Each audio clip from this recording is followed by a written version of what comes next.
ব্লাস্টার্ড ব্যাঙের গল্প। একটি মজার ও শিক্ষামূলক শিশুদের গল্প। একদিন এক পুকুরে থাকত এক দুষ্টু ব্যাঙ। নাম তার ব্লাস্টার্ড ব্যাঙ।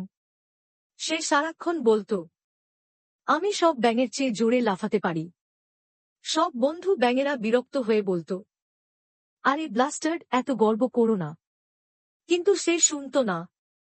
একদিন সে বড় একটা পাথরের ওপর উঠল আর বলল, দেখো, আজ আমি আকাশ ছুঁয়ে ফেলব। সে এক লাফে উপরে উঠল, কিন্তু প্ল্যাশ করে সরাসরি পুকুরে পড়ে গেল।